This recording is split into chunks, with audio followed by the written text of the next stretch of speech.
Hi, this is Cheryl Alger from Sassy Cheryl Stamps, and today we're going to continue coloring this image called May I Have Your Dance, and it is from the Sassy Cheryl shop. We're going to be doing the bow, her hair, her shirt, and the ladybugs. So let's get started. Now you'll see that I have FC and PC during this video tutorial, and that is for Prismacolor Pencils, which is for PC, and FC for Faber-Castels. I'm going to start here using the darkest color. I am using dark red, and this is a Faber-Castel pencil, number 225. And I'm going to start by shading the darkest areas first. You always want to do that and then blend afterwards. So you're thinking about where the darkest part is. The sun is going to be coming from the left-hand side, and you might want to check the previous video that I did on coloring her skin. Now here I'm not going all the way to the edge. I'm going to leave a little bit of white and color lightly, so that I have a place that shows where the light may be hitting her ribbon. Now remember, this doesn't have to be exact or perfect. Just have fun with it. So I'm continuing adding more shading. And less is always best. You can always add more if you have to, like you see that I go back in with the dark red. So now we're going to move on to the ladybugs. And this time I'm using Tuscan Red, number 937 PC, which is a Prismacolor. And I'm going to be using Pale Geranium Lake, which is number 421 and is a Faber-Castel pencil. I'm going to start with the darkest shading, and I'm going to use my Tuscan Red. Then I'm going to come back in with my Pale Geranium, and I'm going to lightly blend that and give that a little light shading on the left-hand side, because that's where the sun would be hitting mostly. Just keep working with it till you are happy with it. Ladybugs are easy, they're very small. And I've even added white to my ladybugs, but in this instance I did not. Now we're going to start on the t-shirt. I'm going to start with the darkest color. I'm using Warm Gray number 5. That is a Faber-Castel pencil, and it's number 274. Coming a little bit around her neckline and under the ladybugs. And you'll see that when I'm coloring, a lot of times I jump around. I don't finish in one spot first. And of course, underneath her hand and at the bottom of her shirt, it would be darker because less sun would be hitting there. Don't overthink it. Go with your gut. Remember, it doesn't have to be exact or perfect.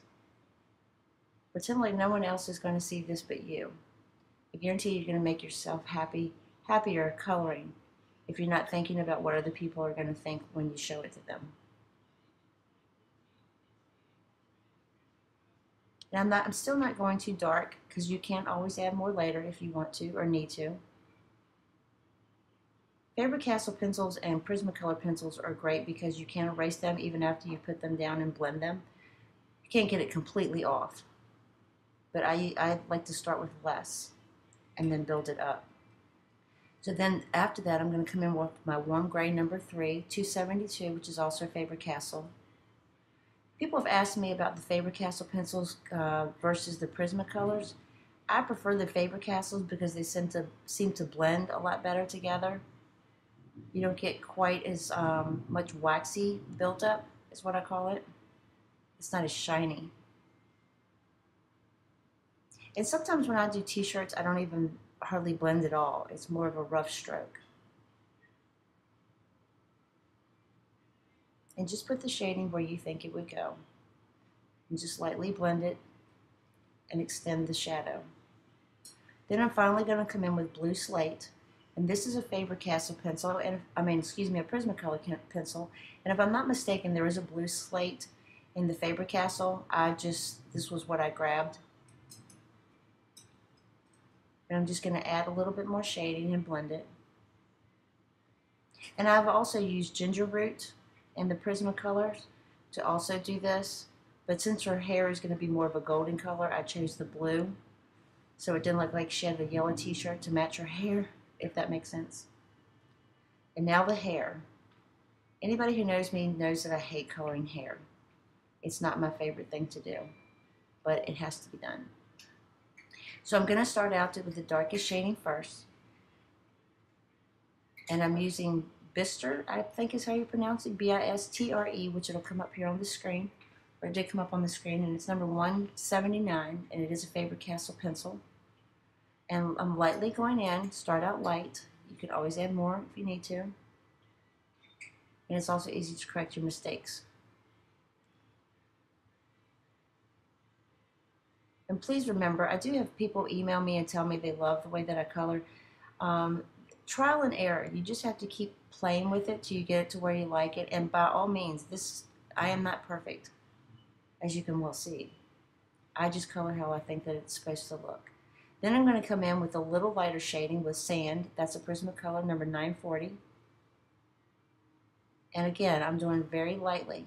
I'm not doing a lot of buildup here. You can press harder. Very rarely do I ever press very hard with my pencils. And again, it's always easier to correct mistakes if you have to.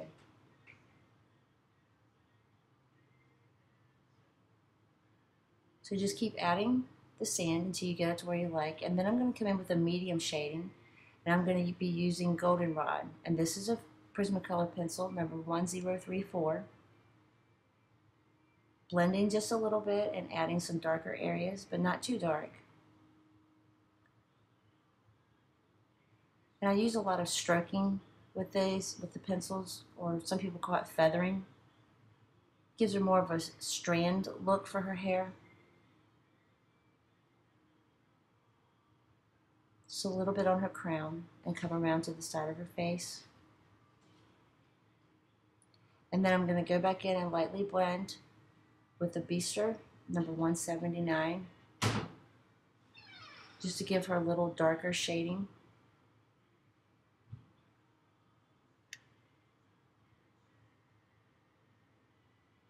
Just keep adding shadows where you think they should go. So join me next time for part number 3, where I'm going to do her socks, her shorts, and her shoes. And be sure to check out the previous video on how I colored her skin. And if you want to be updated, make sure you subscribe. Thanks for watching.